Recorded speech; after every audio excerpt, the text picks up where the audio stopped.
Newsline report number 2506 with a release date of Friday, November 7th, 2025, to follow in 5, 4, 3, 2, 1.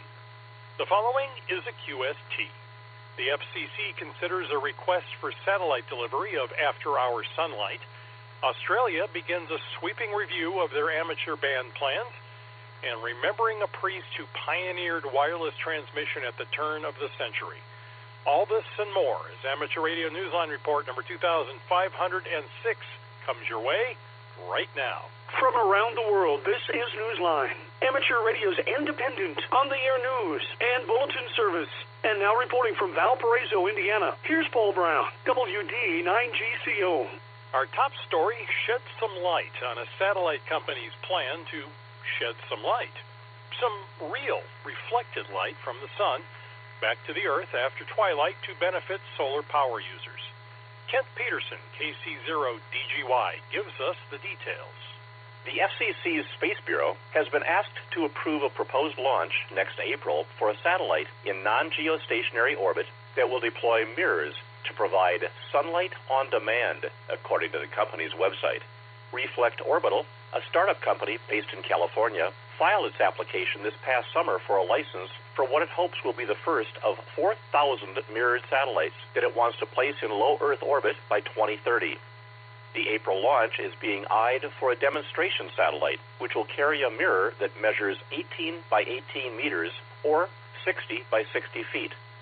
Sunlight's reflection by that envisioned constellation would extend daylight beyond twilight for as much as 4 hours, increasing solar power production to locations where Reflect Global has customers. The company says that its technology supports clean energy generation, but astronomers, biologists, and other scientists have raised questions about the prospect of light pollution on human and animal health and the ability to study the skies effectively. Astronomers in particular have said that lighting up dark skies would impede their work, which often uses sensitive cameras. According to published reports, Reflect Orbital recently began working with astronomers to minimize the mirror's impact on them. Meanwhile, scientists have observed how nocturnal species' lives can be disrupted and perhaps imperiled by artificial light during the night. This past May, the U.S. Air Force awarded the project a $1.25 million Small Business Innovation Research contract to support its progress. This is Kent Peterson, KC0DGY.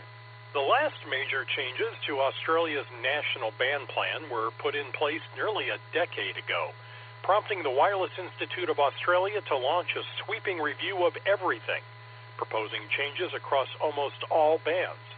Graham Kemp, VK4BB, explains this ambitious undertaking. Regulatory changes and shifts in on-air activity are two of the major drivers behind a wide-ranging overhaul being considered for Australia's ham bands.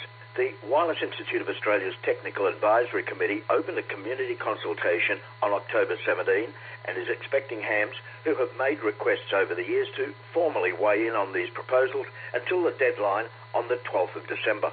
The proposed changes accommodate growth in the use of new modes and new areas of interest, particularly those involving the use of digital technology. They include revising ATV segments based on a widespread adoption of digital ATV modes, a review of repeater subbands, considering the growth of digital voice hotspots on 2 meters and 70 centimeters. Band plan data for the microwave bands between 24 and 134 gigahertz are also being reviewed. On HF, the proposal will try to achieve better alignment of band plans, including 630 meters and 160 meters. A comprehensive list can be found at the link in the text version of this week's newscast at arnewsline.org.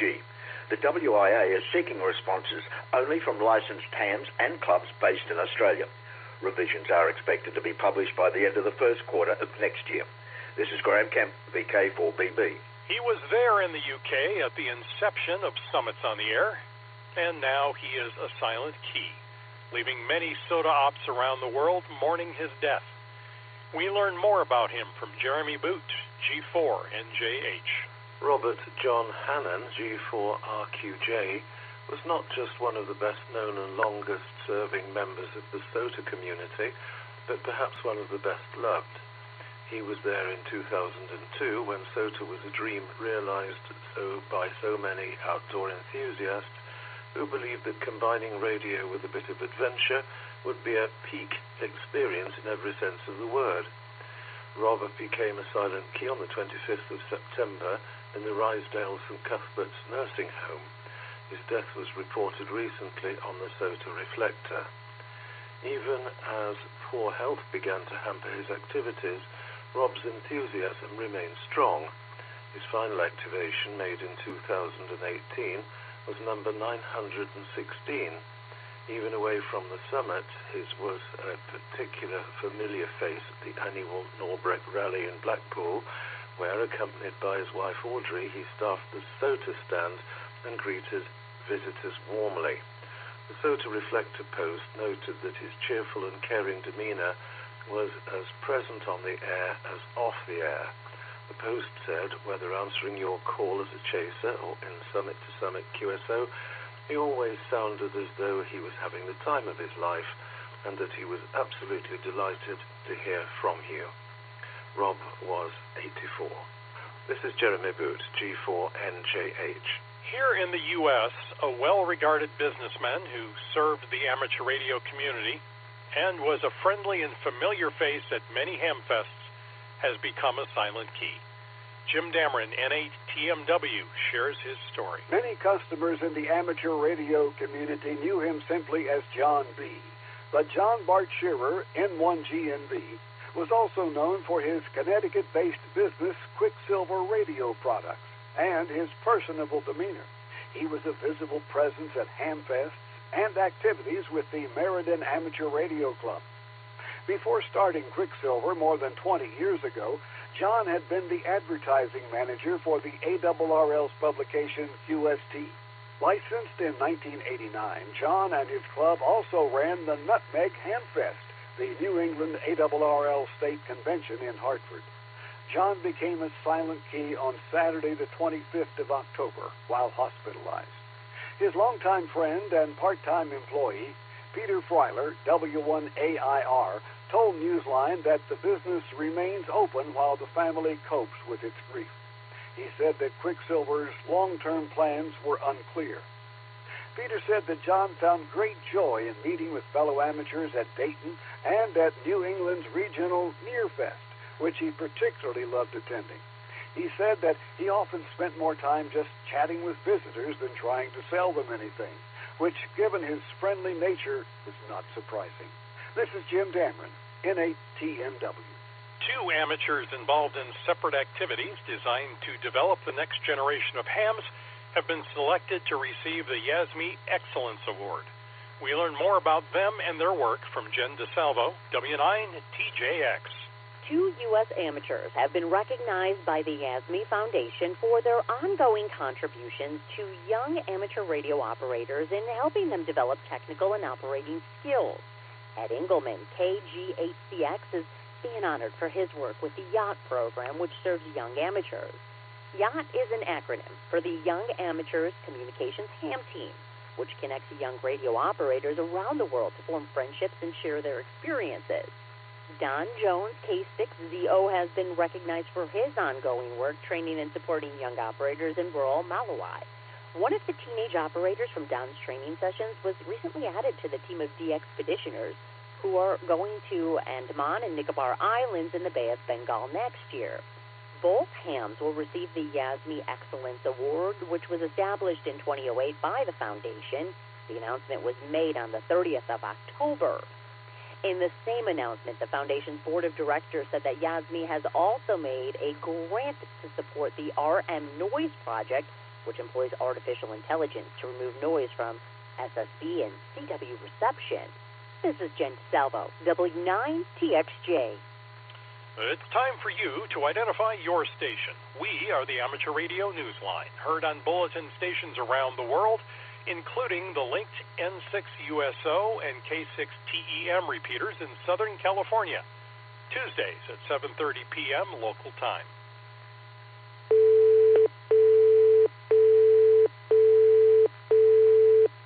Get ready for a celebration in the sky. Amateur radio on the International Space Station is marking its 25th year by transmitting 12 different images on SSTV from November 12th through to the 20th. The images, which will honor scouting, are to be sent on 145.8 megahertz every 2 minutes. There will be a scheduled interruption on the 16th of November for an educational contact with Azerbaijan.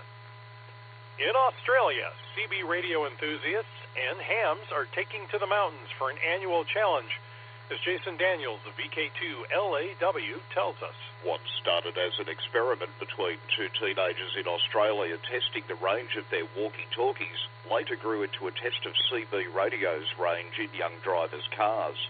The activity, which began formally in 1987, is known as the Mountain Radio Challenge, and it's a test of what a radio operator can accomplish using only line-of-sight communications.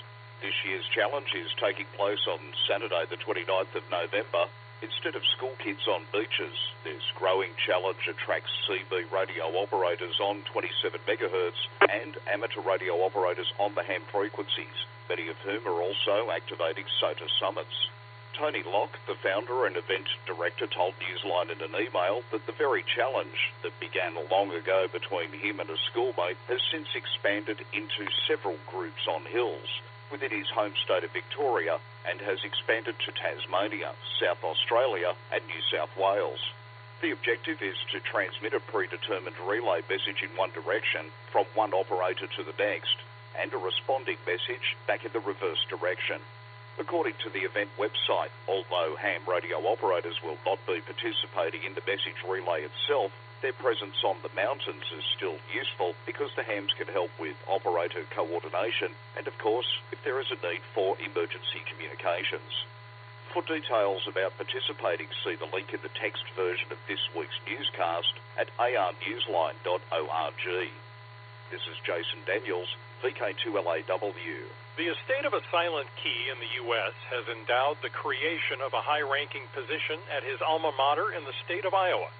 We learn more about him from Andy Morrison, K9AWM. A native of Iowa, Gary Swinson, Kilo Alpha 2, Hotel Alpha November, served in the U.S. Army for 30 years before retiring as a colonel in 2005. Before entering the military, he had earned his master's and doctoral degrees in economics from Iowa State University. His lifelong love of learning and reading carried through into his amateur radio career and now prominently into his legacy.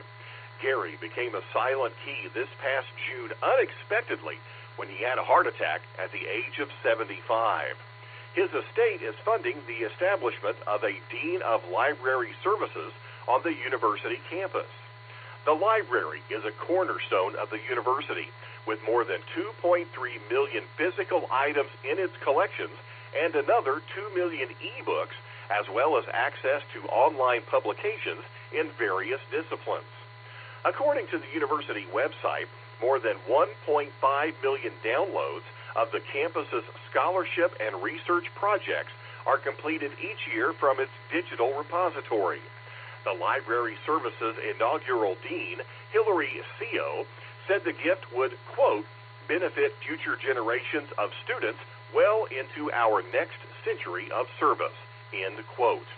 That educational mission is consistent with much of what Gary did after retiring from the military. He tutored at a community action center near his home in the state of Virginia and was active with the Mount Vernon Amateur Radio Club. This is Andy Morrison, Kilo 9 Alpha Whiskey Mike.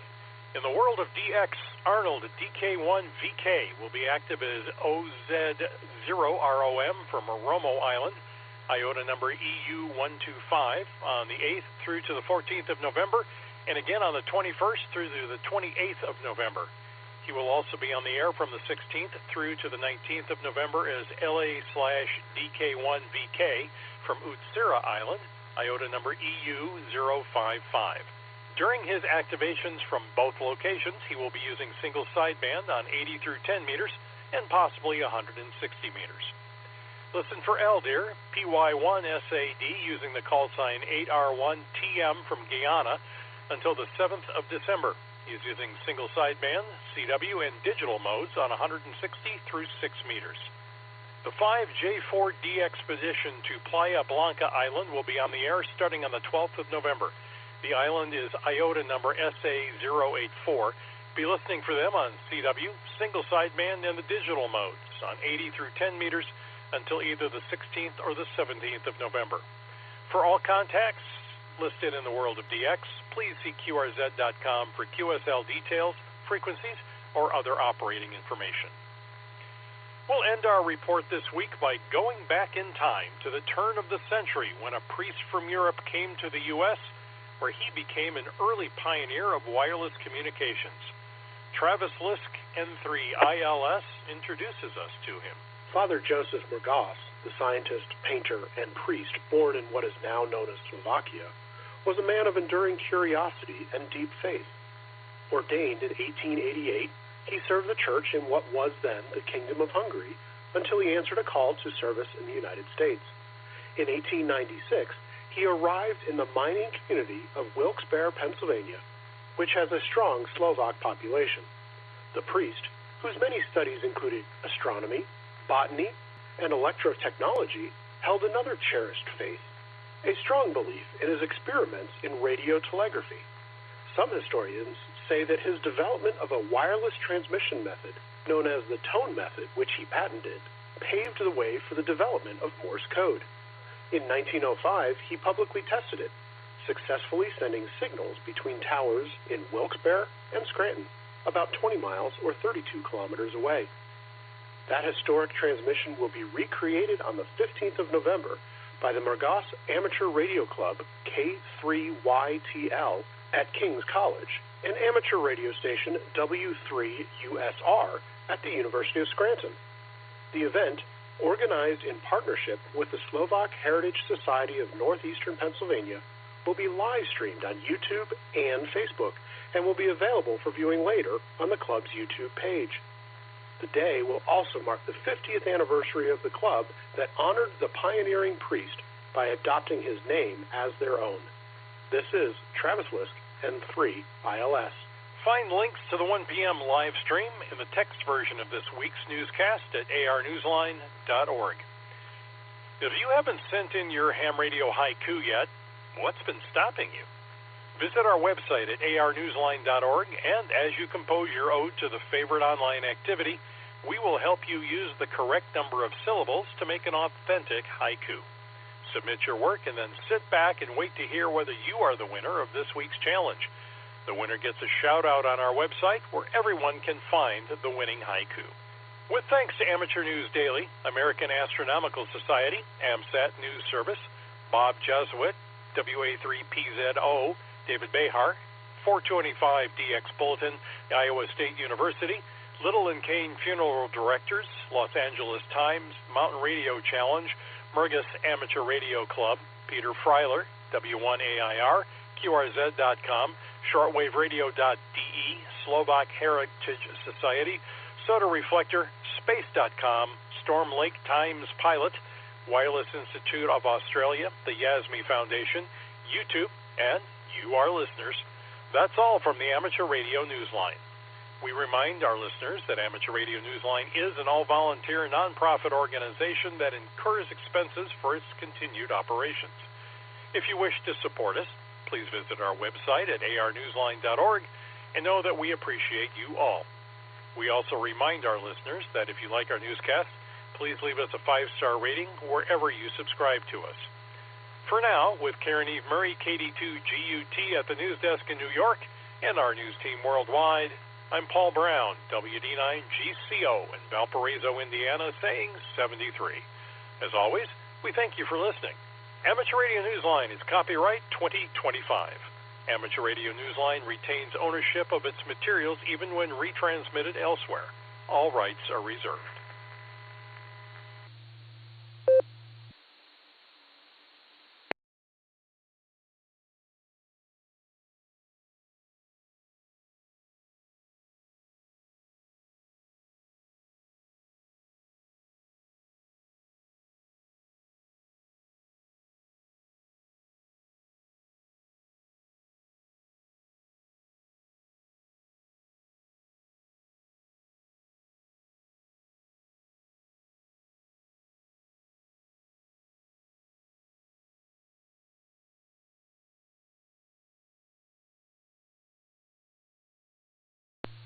W8WKY.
TOTEMA.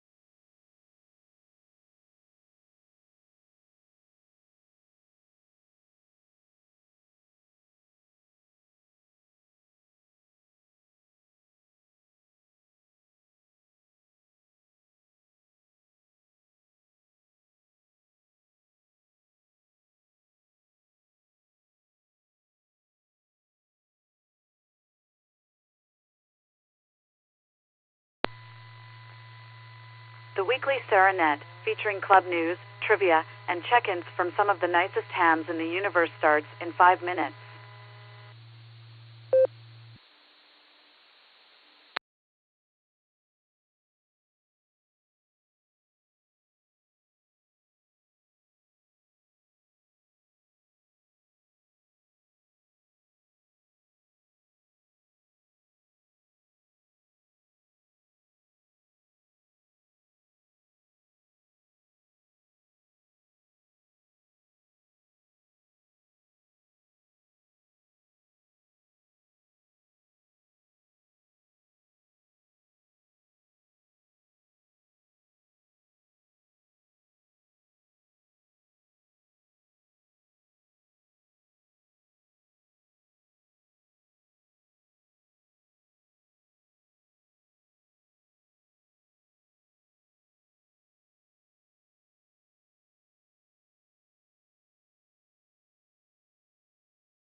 Get ready for the weekly Serenet starting in 5, 4, 3, 2, 1.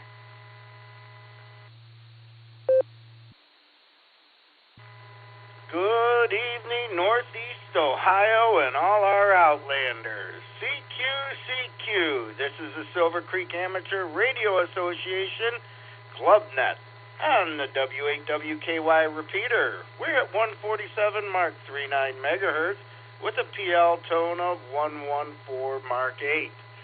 We also have our Echolink and Allstar, which is 48496.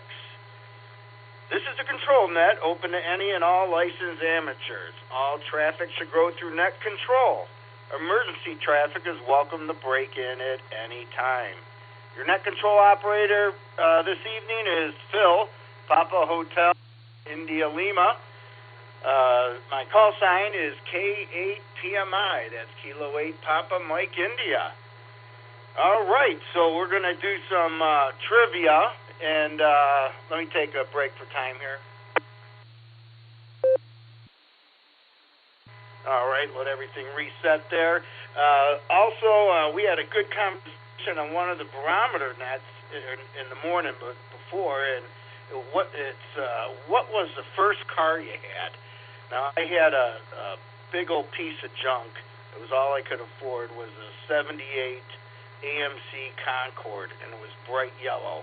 And that was my pride and joy. So I want to hear what some of you guys had to get your first car. That'd be really nice to go along with the trivia to get some conversation going. So at this time, let me get all the in and outs. And if you're short time, you can call in as well. But I'm looking for my in and outs in short time right now. This is W8WKY ClubNet, and I am listening for some check-ins. Bravo 8, Victor, Mike Whiskey. Good morning, Uncle Phil, Grandpa.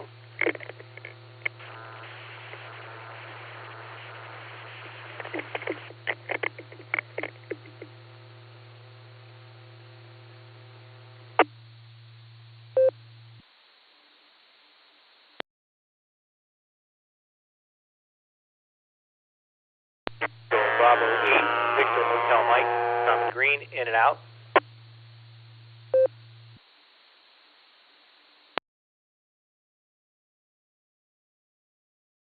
Whiskey Delta 8, Lima Alpha, I'll be in and out, Phil.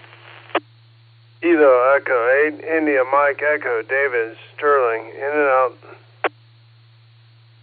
Kilo Delta 8, November Echo Oscar, KD8, NEO, Darrell in Holmes County. Come on down to the WatchNet tonight.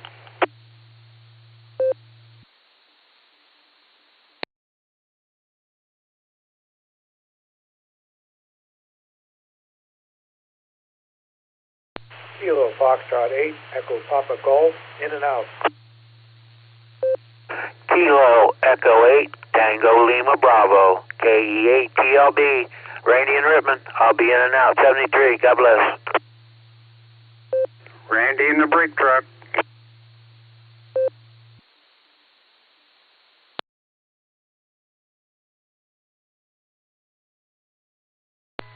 Kilo Foxtrot 8, Echo Romeo Zulu, Terry in Ellenboro, West Virginia, and I'll be in and out this evening. 73 is everybody, and God bless. KF8 ERZ.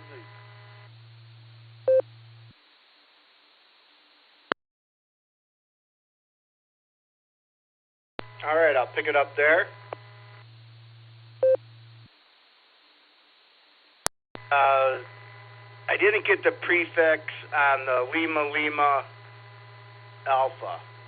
You were in and out. What was the prefix? And I should know it because I recognize the voice, but it escapes me. Come back.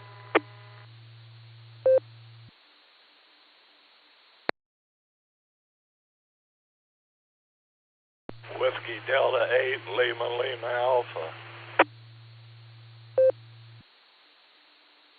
Got you in there. All right, I have Jim in there, WB8 BMW. I have KE8. VHM was in and out. I got KD8 LLA in and out. I got KE8 EME I got KD8 NEO, KF8 EPG, KE8 TLB, and KF8 ERZ. Did I miss anybody? Whiskey Sugar Bill in New London.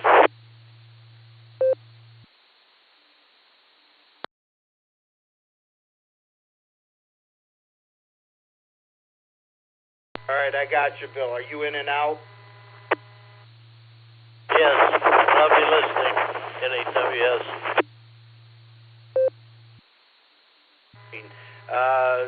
The only one I think that wasn't in and out was WB8 VMW. Good morning there, Jim. Or good evening, Jim. I always say good morning. First time I got to talk to you on the club net. Go ahead. What do you got for the net?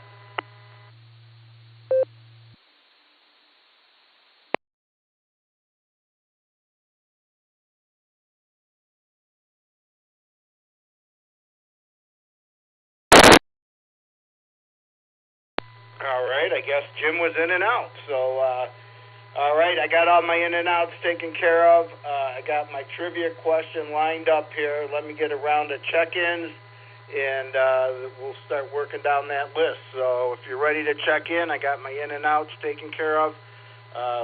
Start piling in here. This is K8 PMI. I'm listening.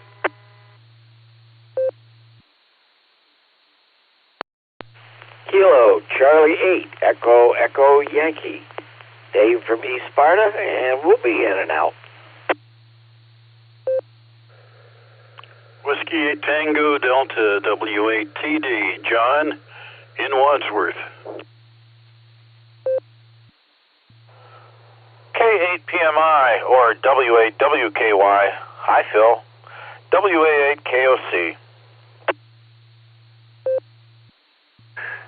November Tango 8 Delta NT8D Dave in Copley. Kilo Foxtrot 8 Delta Tango Papa KF8 DTP Lori Maslin.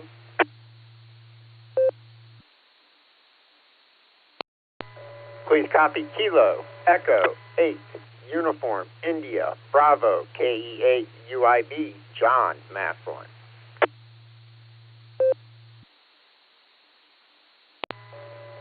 W8WKY, this is Kilo Delta 8 Sierra Lima Golf, KD8 SLG, Nick, down the farm. KG7 Alpha 8, Charlie Tango, Craig and Shreve, good evening, Phil.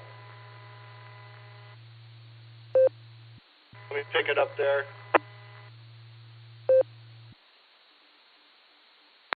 Someone was just checking in, and all I got was Craig in there, so whoever else is just checking in there, can you please come back? This is K8 PMI. I think you're talking about me. KG8, KG7, IRJ, Kilowatt Germany 7, Italy Radio Japan, Paul in Maslin. Yep, that was you, Paul. So I got you. I got Dave was in and out. KC8EY. John, you'll be up first. W8TD. I got Fred in there. I got Dave NT8D. I got Lori and John. I got you, just Nick. I got Craig, and we got Paul there holding up the rear. So we'll start off with John, W8TD. What was the first car that you ever got? And I got to come up with the trivia question for you, and I know you're good at this, but I was going to start off with an easy one, so I'll give it to you. By what name was Veterans Day originally known as? Over to you, John. W8TD, this is K8 PMI. W8WKY. K8 PMI in the net. Whiskey 8 Tango Delta, good morning all. My first car was a 64.5 Mustang, but it was 1967 when I got it. I was too young to get one when they were new. And if you give me multiple guesses, I might be able to hit, but I'm not going to be able to just give you an outright answer. K8PMI and the gang, W8TD.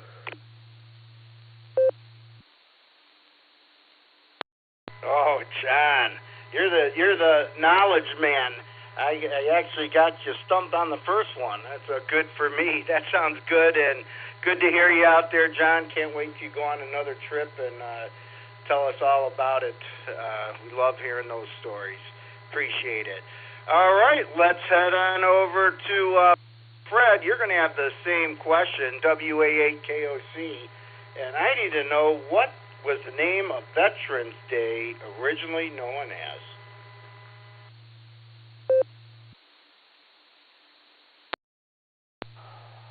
Good evening, dear friend. Phil, you do an excellent job on the nets.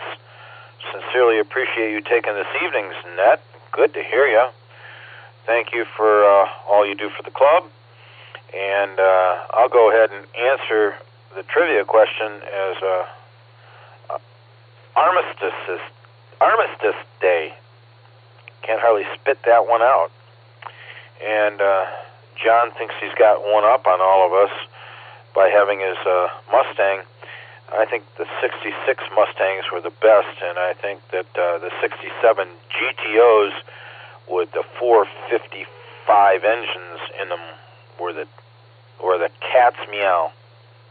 With that, I'll turn it back to you. Thanks for taking my check-in. Appreciate it. I'm glad hearing everybody else in here on the net with you. Have yourself a terrific Tuesday, what's left of it. I'll talk to you soon.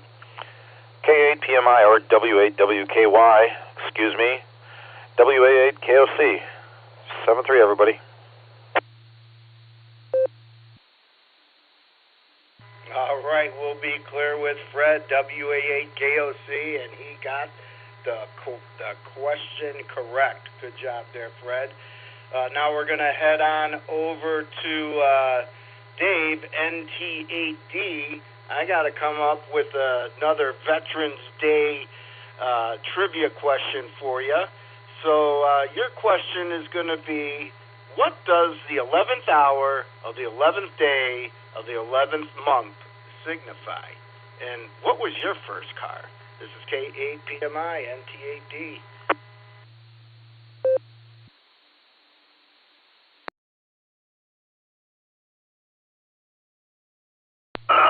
Let's see. Easy one. My first car was an Austin Healey Sprite Mark IV. And me and my buddy actually pulled the engine and replaced the transmission on that thing. Fun little race car. Low to the ground. One of my uncles had an MGTD. My brother owns my other uncle's 66 Mustang that's in his garage. He's restoring that. Let's see. I'm thinking my guess is going to be Treaty World War II. I can't. I know I have heard that before. That's just my gut reaction for the trivia question. Let's see. Anything else I have for the net? Nothing other than I got to spend the afternoon with my daughter, which is really sweet. We moved the guest kitty out of the guest bedroom back to her own bedroom. Now I have a room to clean up and turn into another room that is usable. And looking forward to seeing everybody at the Christmas party next month. Back to W8WKY. Don't know if I got close on the trivia or not. NT8D.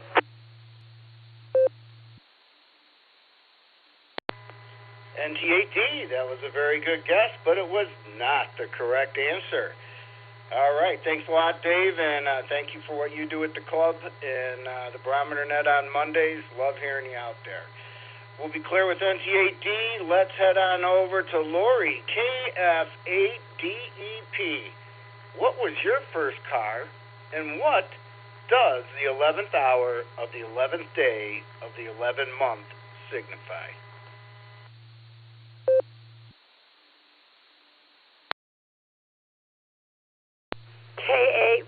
PMI from KF8 DTP. My first car was a Chevy Citation. I bought it. I was working at McDonald's. I turned 16 and I had my own job, and I took my driving class, and I saved all my money and I bought a Chevy Citation for $100. Back then, that was nice. But yeah, that was my first car. My dad and I worked on it together, but it was a great running car. It really was. I drove it all over the place. And for your question, I have not got a clue. I can't give you an answer on that one. I'm so sorry. But with that, I hope everybody's having a great evening. And this is KF8 DTP. I'll be clear.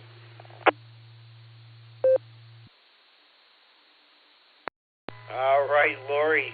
Well, so far you might, well, I don't know. Dave's car was pretty cool. Mine was a piece of junk, but that's all I could afford. But sounds interesting. All right, let's go to the better half, KE8 UIB. The trivia question was wrong. What does the 11th hour of the 11th day of the 11th month signify? And we'll send it over to KE8 UIB.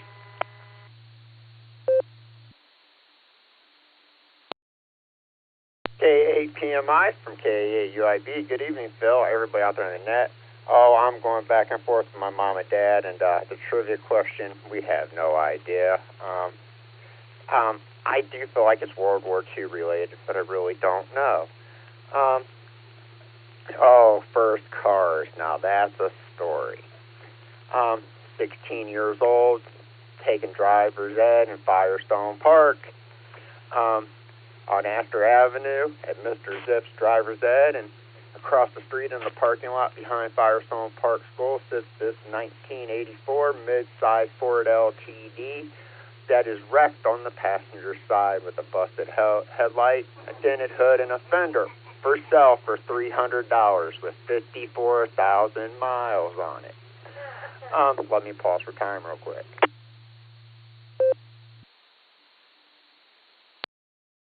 So I watched that car not move for almost 2 weeks. I wrote down the guy's phone number. I called him that night after class. I had $150 saved up from working and enough money to get insurance on the car. So I had called the guy, and he said if a parent would come down and test drive the car with me and they thought it was safe, he would sell it to me for $150. So needless to say, my mom went down. We drove the car through Firestone Park. I gave the gentleman $150, and that was my first car. And it was a beater with a heater until the heater core went out, and then I just kind of bypassed that and still drove it. I had to chain the front hood shut so nobody stole the battery, but hey, that's accurate for you guys. And it was my first car, and I was proud of it. It did have clean velvet interior. And with that, you guys, this is KE UIB living the $5 dream, a nickel at a time. 7-3, y'all. Thanks for running the net, Phil.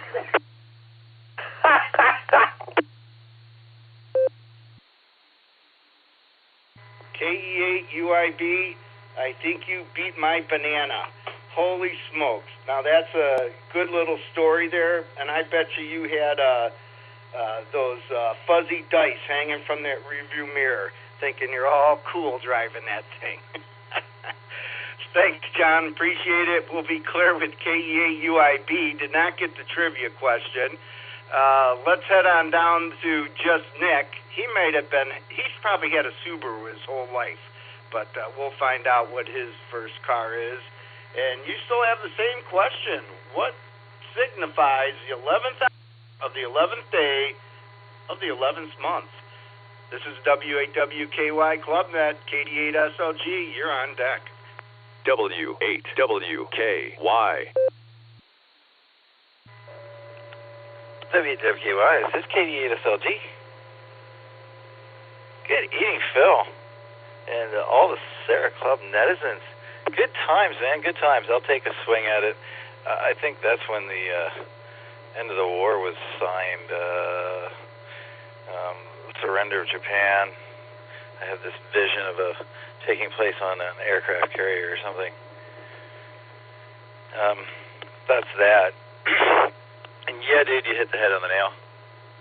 My first car was, believe it or not, a 1980 Subaru wagon. Yeah, a station wagon.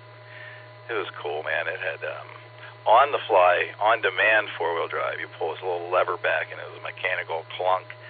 Threw in the rear wheels. It's pretty cool. And then it had a low gear. Pull that lever up even more, and that thing would crawl over logs. And it did. And it would ford streams. And it did. And it would go anywhere in the snow. Anyway, good times. Fine business, man. KD8 SLG, back to net control. KD8 SLG, very good guess. Although Japan surrender was World War II. I'll give the answer because we went through a few, and I got a bunch of Veterans Day trivia questions.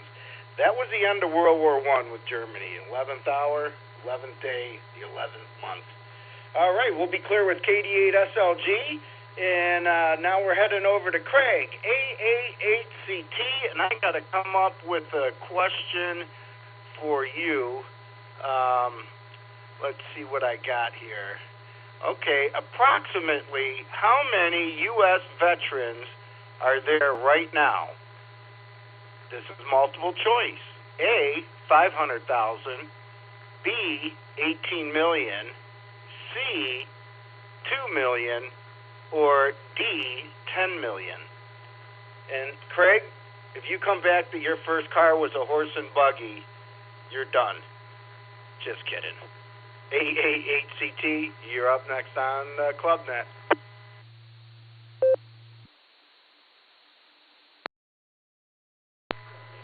W8WKY, also K8PMI. Good evening, Phil. And boy, I wish I'd have been the question, the one up above, because I did know that answer.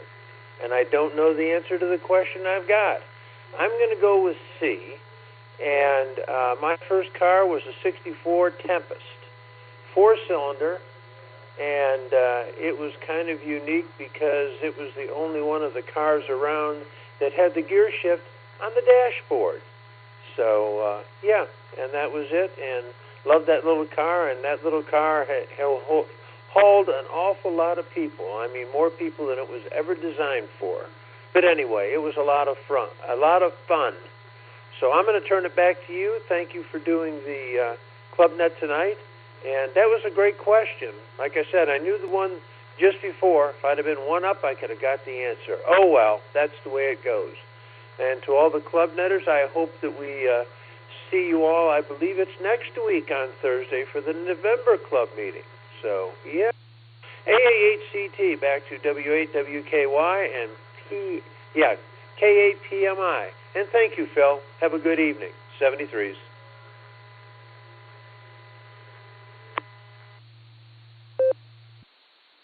73s to you, Craig. Thank you very much. We'll be clear with AA8CT.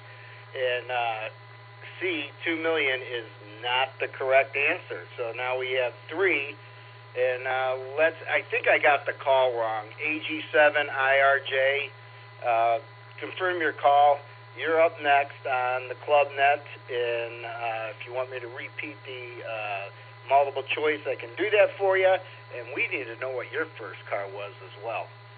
You're up next on the ClubNet. Kilowatt Germany 7. Italy Radio Japan. Maslin. Yeah. First off, your answer was incomplete. 11th hour and 11th day of the 11th month of the 18th year is how it was always worded. End of World War I. And my first car was a 68 Volvo wagon. I had a city pool swim team, and the kids, a couple of kids had parents that had a Volvo repair shop, and he just did me a good deal on a 68 Volvo wagon. It was a fun car. I put probably 60,000 miles on it, and went all over the place with it. But Okay, I just timed out the thing. All right.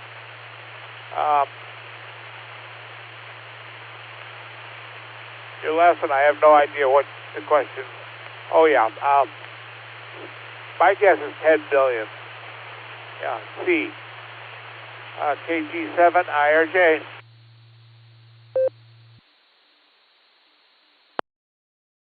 KG7 IRJ, very good guess. 10 million is not the correct answer. Currently, by the U.S. Census report, there's 18 million veterans in the United States right now.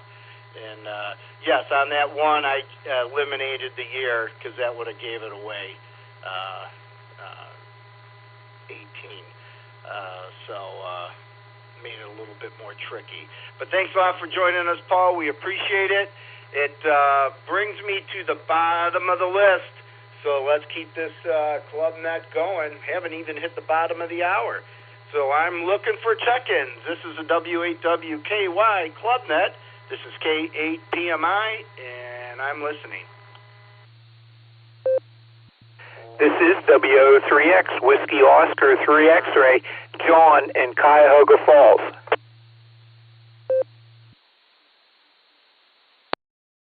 W8WKY, this is Kilo Echo 8, Victor, Quebec X-Ray, KE8VQX, Joe in Akron. November 8th, Whiskey Hotel Romeo, N8WHR, Mike in Brunswick, in and out tonight.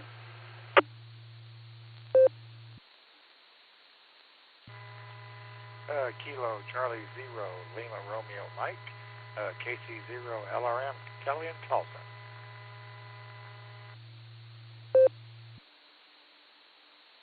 W8WKY, this is K5CFY.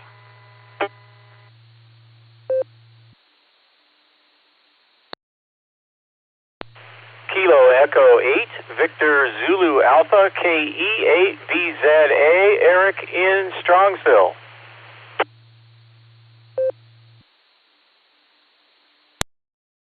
Well, KC8, Fox Queen Victor, KC8 FQV Mark.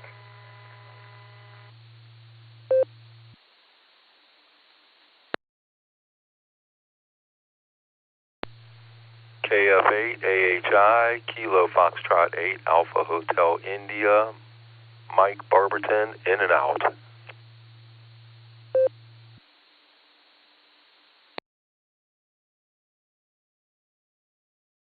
All right, I'll pick it up there.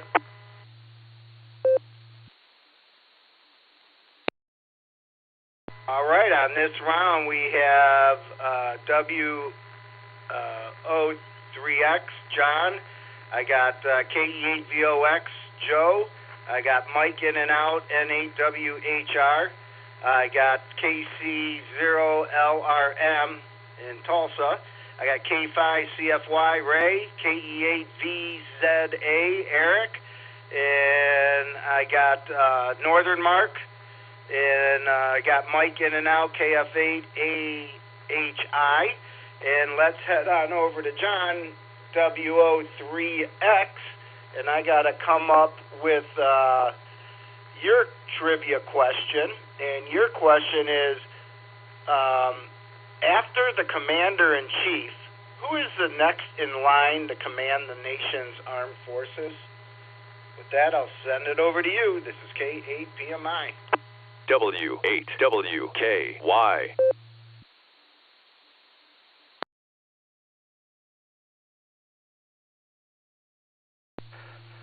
Good evening. This is WO3X, John in Cuyahoga Falls. Let's see, we still doing the first car thing too? Oh yeah, that's a given. I need to know what your first car is, because we're getting some good ones here. Over to you. Yeah, okay, very good. Let's see, I'll take a guess on the Commander-in-Chief. I'll say Secretary of Defense. And let's see, my first car, the story's similar to John, KE8UIB, in that the price was $150. Let's see, mine was 12 years old when I got it. It had 54,000 miles. And I still have it. Now it has 175,000 miles. And I bought it in on West Liberty Avenue in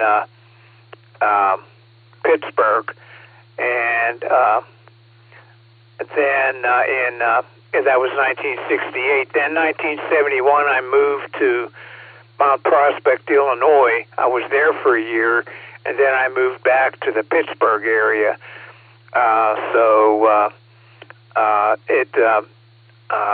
It worked very well driving between the Chicago area and the Pittsburgh area, and it would get 16 miles to the gallon, even though averaging 80 miles an hour. So I guess that was pretty good. Let's see. So I still, like I said, I still have it, and I drove it around a little bit before the day of the snow, so that it would, have some usage there, and possibly keep it from getting flat spots on the tires over the winter. So with that, this is WO3X back to the net.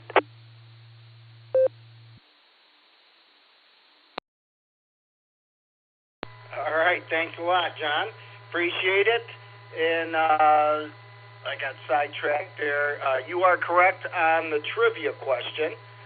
And let's see. I got to get another question here. Who's up next on the list? I got Joe, KE8VQX. You're up next, and I will get a trivia question for you while you tell us about your first car and what else you have for the net. This is K8PMI.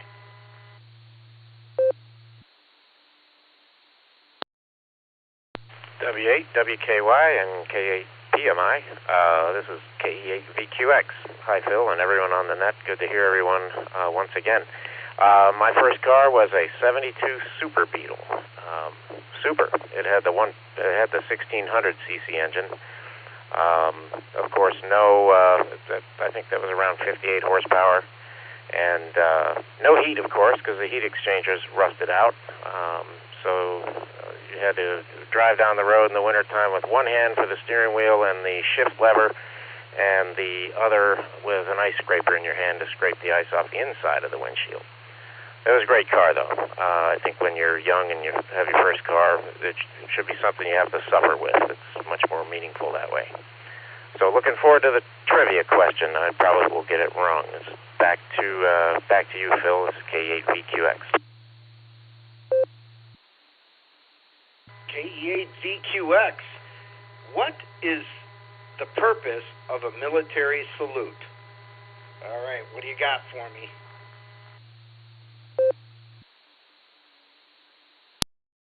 K8VQX returning. Well, I don't know technically what it is. I kind of know the history of it, or at least what I've read in the past. But I think it's to show respect to somebody or something. That's all I know. So, like I said, I'll probably get it wrong. Anyway, this is K8VQX, back to W8WKY. K8VQX, don't doubt yourself. That's exactly what it is, to show respect. Appreciate you joining us here on ClubNet. Mike was in and out. Let's head over KC0LRM. I think I got the call right. Correct me if I'm wrong.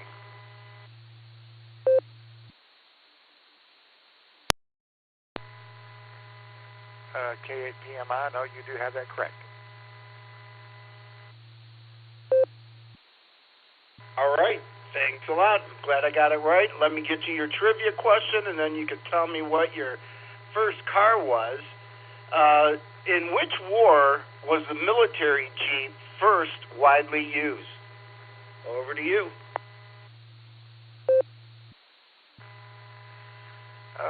me think about that one. I'm probably going to be wrong. I'm going to guess. I'm just going to say World War II. That's my answer. I'm sticking to it. As far as my first car, I'll tell you, all of y'all, I had a hand-me-down. It was a 1962 four-door Ford Fairlane. It was an interesting car because I would frequently have people argue with me because it had a 221 V8 in it. And they would swear up and down there wasn't no such thing, and then they'd look up the part, and they'd be like, oh, my gosh, I guess there is such a thing. So that was kind of fun. I always used to watch their look when they'd find that out. Wish I'd have kept that car. It might have been worth something now, but probably not. Who knows? All right, back to you. Thanks for that. And see how bad I did on my trivia question here.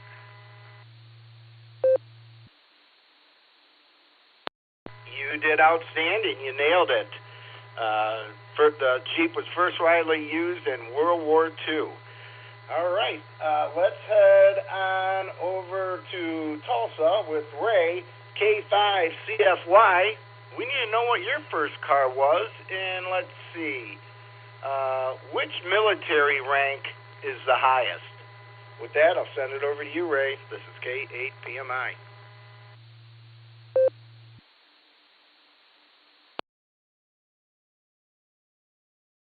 W8WKY and the net. This is K5CFY. Good evening, Phil. Doing a wonderful job there on the net. Thanks for doing it. Let's see. First car, 1963 Chevrolet Impala convertible, 327 4-speed. So, in answer to the, I guess, I went brain dead. General, a 5-star general. So back to you there, Phil, and I'll get off here and let you get on down the list. K5CFY. All right, I gave that question to you because I figured you would know, because I think the answer is wrong on here because it says major, but I would think a 5-star general is the highest. So I say we concur, so we'll just mark that one up as a bad question. But thanks for checking in, Ray. And yeah, I think all our cars here that everybody's stating would all be classics now if they were still in good shape, except maybe UIBs. I don't know if you could sell it with a chain and lock holding down the hood of the car, but that's a good one. All right, thanks a lot, Ray. We'll be clear with you. This is a W8WKY Clubnet, and we're going to head over to Eric, KE8VZA, and your question is going to be, which branch of the U.S. military was the first to allow women to serve in combat roles? Over to you, Eric. This is K8PMI.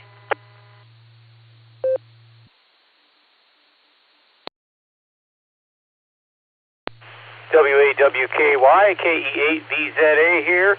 Ooh, that's a tough one. I remember some reading about some women early on in the military, but I'm not sure they were in a combat role. I'm going to go ahead and say the U.S. Army. That'll be my purely a guess there. What else? First car was a 1968 Buick Skylark 2-door hardtop, light blue with a white painted top, 350 V8. And it was a great car until I took out Bambi's mom with it on the New York Thruway over by Batavia. So anyway, had it for a few years, really enjoyed it, and it was a great car. Other than that, ran the 10-meter net tonight for the Norse Club, and it was really rough net tonight, a very high noise floor. Did get 5 check-ins total, counting myself, so it wasn't a total bust. But anyway, thanks for running the net tonight, Phil, and I'll turn it back to you, KE8VZA.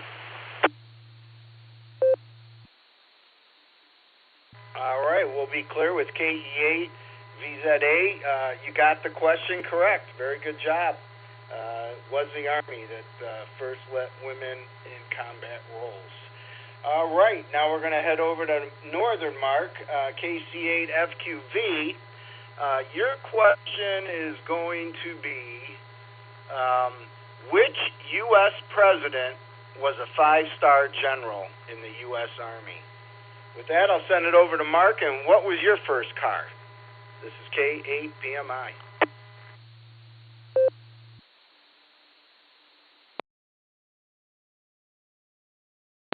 All right, K-Sub QV. L, I think it was Reagan, maybe. Could have been Reagan. Could have been Reagan for the on that question. Then the first car was a Ford Mustang, an 80 or 81 Ford Mustang. It was the two-door coupe. That that wasn't really what I wanted, but then after a while, I do like it, so that was okay. But other than that, not much else are happening. Yeah, I just looked at the NORS log. Been adding a few things into the calendar. I think I might have put I might put Silvercreek already in the calendar, or maybe I didn't. I was confused by the date, but I know it's in December. It's a week earlier than our normal meetings. So other than that, not a lot else here happening. So let's send it back to net control, KC8FQV. All right, Mark. Well, thank you for joining us. And I had one of those Mustangs too. Mine was a GT, had that 8-cylinder in it, that 302. That was a nice. That car was pretty quick. Horrible in the winter though. The rear-wheel drive with the posi rear end. I couldn't keep it on the road. But with that, that's just the way it is when you're young and dumb, I guess. All right, we'll be clear with KC8FQV. KF8AHI was in and out, so that's the bottom of the list. I got another trivia question here, and I'm looking for check-ins. Call now, please. This is the W8WKY ClubNet. This is Kilo Alpha 8, Lima Yankee Juliet, KA8LYJ, Bob in the Magic City.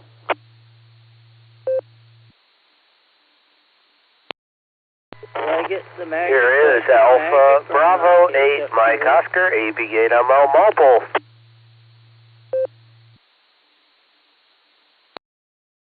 W8WKY, this is K4OG, Mark in Copley. W8WKY, this is Alpha 8, Charlie Sierra, AA8CS, Gary in Fairlawn. This is Kilo Echo 8, Victor Yankee Alpha, Colt, currently in Smithville.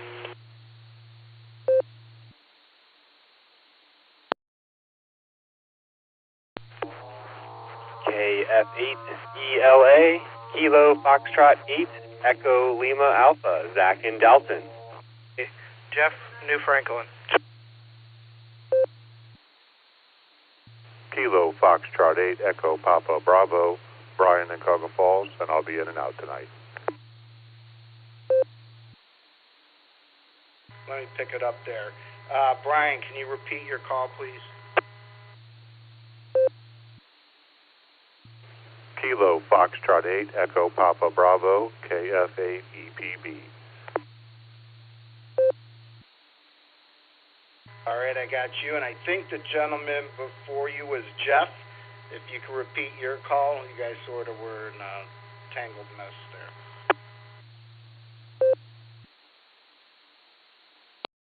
Roger that, no problem. It's Jeff, New Franklin, Kilo Foxtrot 8, Delta Tango Alpha, KF8 DTA.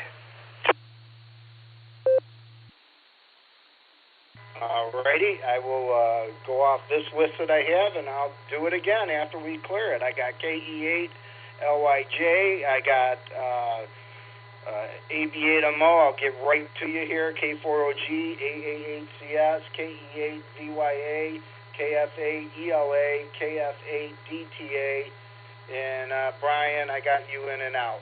So let's grab AB8MO. He's mobile there. And I got to, let's see, we didn't get that trivia question right. And I forgot what the heck oh, no, we did get the last one right. So the new one is oh, no, we didn't get it. All right, which U.S. president was a 5-star general? That's going to you, Andy. And what was your first car?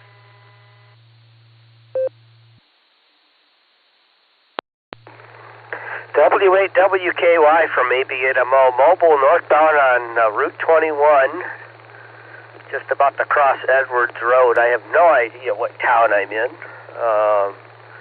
Somewhere near Doylestown, I know that. Just leaving left Canal Fulton, so this is my once-a-month time where I'm actually in range of the repeater. Let's see here. Eisenhower comes to mind. David Eisenhower. I want to say he was a 5-star general. He was president of the United States right after World War II. I know that. So, well, we'll see where that lands. And I've got more snow on my car than you guys got down here. I'd say we've got a good 6 inches, maybe a little bit more on the ground. We had quite a bit come down last night. But holding off on snow blowing, although I probably could have plowed the driveway, but it's not going to happen. I think our lake effect is pretty much done. I hope. It's supposed to warm up, and maybe I'll actually wash the car tomorrow or maybe Thursday. So I got from here, just traveling through the construction on the northbound here on 21. They looks like they're pretty much wrapped up. They've got the southbound side opened up, actually, and they still got the barrels on the northbound lanes here. So I'm chugging along through the constructions here. Back to you there, Phil. W8WKY from AB8MO Mobile. AB8MO, very good job on that. It was Dwight D. Eisenhower, who was a 5-star general and president. All right, let's head on over to Andrew, KE8LYA. No, excuse me. Did I screw that up? Yes, I did. I'm sorry. We're going over to Mark, K4OG. You're next on the list. And your question is going to be, which U.S. president served as a fighter pilot during World War II? Over to K4OG, and what kind of car did you have first? W8WKY. Hello, Phil and everyone. Well, Phil, down there in Alabama, we got to get our license at 14, so I did. And I drove a Yamaha 100 until I took off from Birmingham, Alabama to Pensacola. Made it to Pensacola, but on the way back, I think I burned a hole in the pistons. Then I got a Yamaha 650 with a fairing and crash bars. Drove that till I was 16. Well, then it was time for shopping for cars. Everybody in high school had cool cars, like Ray and Fred out there. Guys had Oldsmobile 442s, Mach 1s, 67 Mustang convertibles, Nova SS's, and I found a Dodge Challenger, a 1973. It was pretty plain Jane. It had the 318 and the 904 transmission. I eventually stuck a 340 with a windage tray, camshaft, put in a 727 torque flight transmission, a racing transmission. Had a lot of fun with that car for a long time, till I became a beach bum. Then I had to get a Ford Escort wagon. The first pilot, let's see, I forgot what era or anything you're talking about, but I'm going to throw a name out there. Ford, Gerald R. Ford. K4OG, great net, thank you. K4OG, very nice with the cars there. Trivia question, you did not get it right. It is not Ford. It's which U.S. president served as a fighter pilot during World War II. All right, next up is KE8LYJ. You're up next on the Club Net. that's your question, and what was your first car? W8 WKY, this is Kilo Alpha 8, Lima Yankee Juliet, KA8 LYJ, Bob in the Magic City. My first car, my family had a tradition when we graduated high school. We got the family car, and the parents got a new thing to drive. So I ended up getting, I guess, short shrift. My brother got my grandmother's old Plymouth Duster. My sister got our family's old Chevy Impala, and I ended up with a 1971 Kingswood Estate station wagon. But I loved that old car. It was indestructible. It was a tank. It couldn't get stuck in anything, and it had a 400 cubic inch engine, so when you stepped on the gas, you had that Star Trek Doppler shift going. Let me buy a nickel here. As far as the trivia question, the World War II fighter pilot was George H.W. Bush. He was a Navy fighter pilot, got shot down in the Pacific. Obviously survived. Got to take exception to the first service to let women into combat roles. People always forget that there is one armed service, a full-fledged armed service, that is not in the Department of Defense / Department of War. U.S. Coast Guard integrated women fully in 1975, and at no point were they ever barred from any roles whatsoever. First woman to command a U.S. warship in a combat zone was a woman on a fast response cutter in the Persian Gulf. And with that, I'll give it back to you. This is KA8LYJ. All right, thank you for that information. That's why I love getting on the radio. You learn something new every day. So I appreciate it. You have a great day. Now we're heading on over to AA8CS. And, yeah, George W. Bush was the fighter pilot. Next question is, which war saw the first widespread use of helicopters by the U.S. military? With that, I'll send it over to you, Gary. And what was your first car? Or was it a horse and buggy? K8 BMI.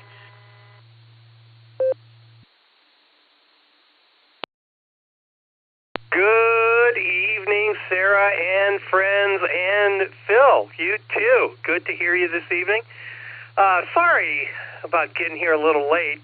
We were out and about, and just got home a little later than I had intended. But good to be here. Let's see. The first car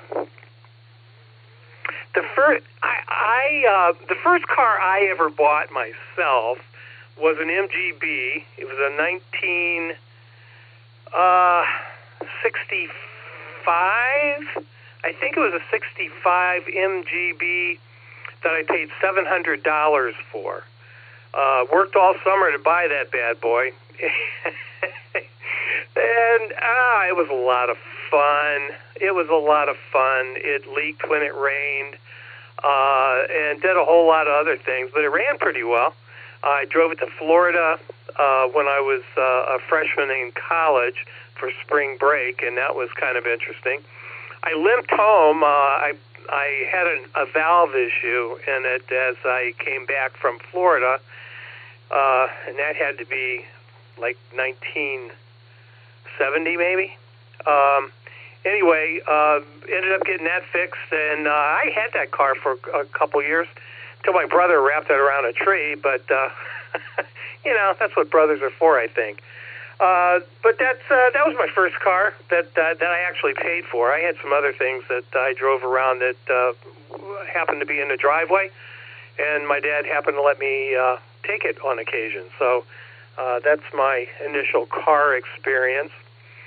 Let's see. Oh, and I would really, honestly, I would pay some serious dinero for an Austin Healey 3000. And if I couldn't afford that, I would even settle for a Triumph TR5, TR6 maybe. Not a 6. No, probably a TR4 or a TR5. Love those old Triumphs as well. But you got to have bucks and you got to have a mechanic, and I have neither one of those. So that's that. Let's see. Helicopters. I better grab a second.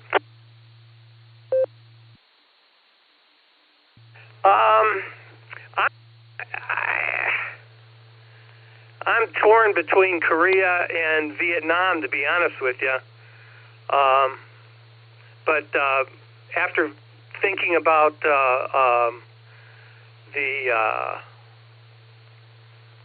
what was that Korean War show? Oh, geez, I forget. Anyway, I think I'll go with Korea, the Korean War. I think helicopters then. And also, I wanted to say, make sure you pencil in December 11th. That's when the Sarah Christmas extravaganza is going to be. December 11th. Details will be forthcoming. I talked to the caterer today. Things are coming into place, and but we got to make sure folks know it's December 11th. So mark your calendars for that. And also, our next club meeting will be November 20th at the Eagles, and we'll be distributing the fall apparel. It's all here. If you want it early, give me a call. It's all here at the QTH. That's all I have, Phil. Take care. KAPMI, doing business as WAWKY. This is AAHCS. Back to net. AAHCS, thank you very much. Thanks for mentioning the Christmas party, which I still have to get my tickets. And I believe we have a club meeting next Thursday. Or is it this Thursday? I'll get it checked before I close the net. But all right, good. With the question, you got that nailed. I'm running low on questions here. We're doing really well here with the seconds too. KE8 VYA, you're up next on the. I almost said barometer net. Up next on the club net. Your question is, what is the official flower of Veterans Day? And what was your first car? This is K8 PMI.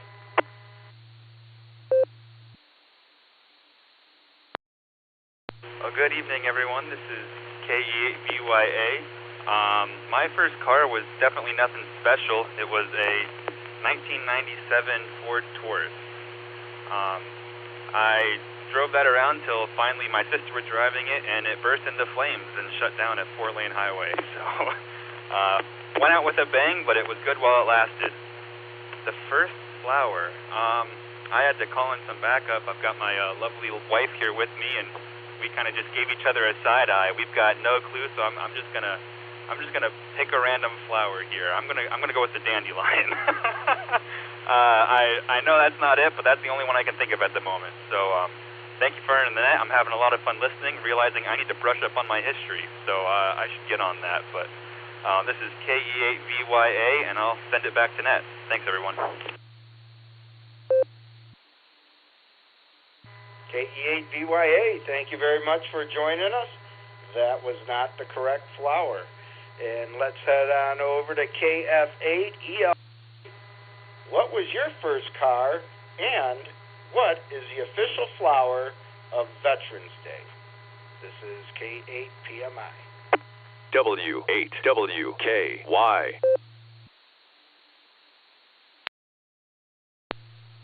K8PMI and the net. This is KF8ELA, Zach and Dalton. I'm doing good this evening. Let's see. My first car, I'm a little too young for this crowd. My first car was a 1995 BMW 318 Ti, a little two-door coupe. And I bought that for $500, did the brake job and a little tune-up on the engine, and I drove that thing for a couple years and ended up ripping second gear out of it on an accident trying to race my brother, and had to replace the transmission and a bunch of other stuff in it. But it was a good learning experience. But it was a fun little car to drive. Anyway, I'm not sure that I have anything for the trivia. I do enjoy history and I enjoy the trivia, but I am not good at it. So I'm going to go ahead and take a pass on that, and I will just send it back your way. This is KF8ELA. November 8 Whiskey Bravo, late check-in. Throw me at the end. November 8 Whiskey Bravo, I got you at the end. All right, thanks a lot, Zach, KF8ELA, and that was the wrong answer. But thanks for joining us, and we appreciate your participation. Let's head on over to New Franklin, KF8DTA. The question is, what is the official flower of Veterans Day, and what was your first car? This is K8PMI.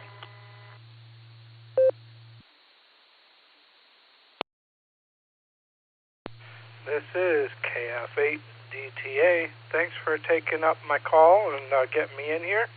I appreciate it. Veterans Day, I don't know. We'll say a Lily, just because. First car, I believe it was like an '88 Ford Ranger. Had an extended cab on that thing. Me and my buddy worked the whole brake system on that thing and did fuel lines. Oh man, we were in high school and we just loved working on the vehicles. And plus, we didn't have any money. But I think my real first car, I want to say, is me and my buddy built a '81 Camaro with a Chevy. 327 out of a Corvette, and that thing was really sweet until I ripped the rear end out of it because we put a new transmission in and a shift kit. Anyway, that's all I got. Back to net control, KF8DTA. KF8DTA will be clear with you, and nope, that wasn't the correct answer, but yeah, all these car stories are a lot of fun. All right, I can't remember if Ronald was in or out, but we'll call him KF8EPD. Your question is going to be, what is the official flower of Veterans Day, and what was your first car? This is K8PMI.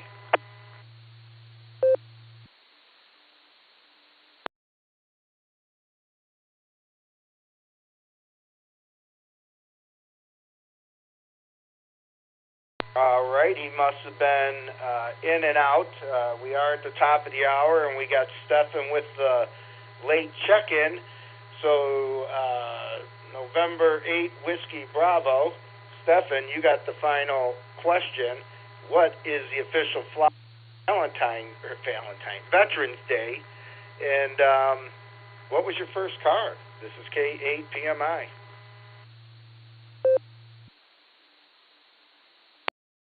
K8PM, November 8 Whiskey Bravo. Good evening to you. Good evening to everyone on the net. Appreciate you letting me jump in here. I was just driving back from Dr. Jack, Compact Center.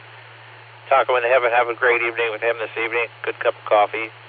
My first car was a 1976 Buick LeSabre. It was a boat. A friend of mine's father-in-law had passed away, and they wanted to get rid of the car.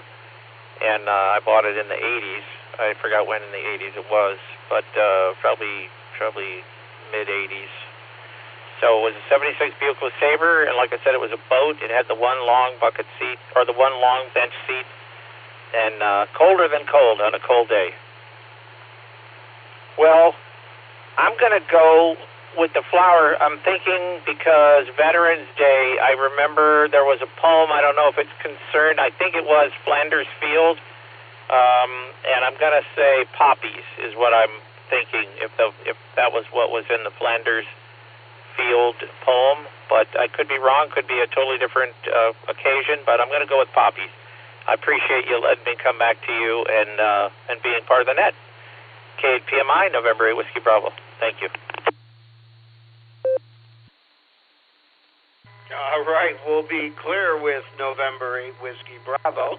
Stefan, thanks a lot. Appreciate what you do for the club and sharing Saturdays with the Barometer Net with me. All right, that brings us to, we're past the top of the hour, 37 check-ins. Pretty good job there, guys. A lot of participation, real fun net. I enjoyed it. I got to catch a plane, get to the airport by 4 in the morning, so I'm going to close this down and return this repeater to regular amateur radio use. The ClubNet meets here regularly every Tuesday night starting at 8 o'clock, this is the W8 WKY repeater, 147 Mark 39 in Doylestown. We're now going to return this frequency to regular amateur radio use. 73, everybody. Have a good night. Stay safe, and God bless. Phil, did I miss it? What was the flower? You got it right. It's poppy. I apologize. Everybody's listening going, what's this idiot doing? So thanks for correcting me. Yes, it is a poppy, and that wraps up the ClubNet. Thanks a lot, everybody. This is K8 PMI. Great job, my friend. November 8 Whiskey Bravo clear.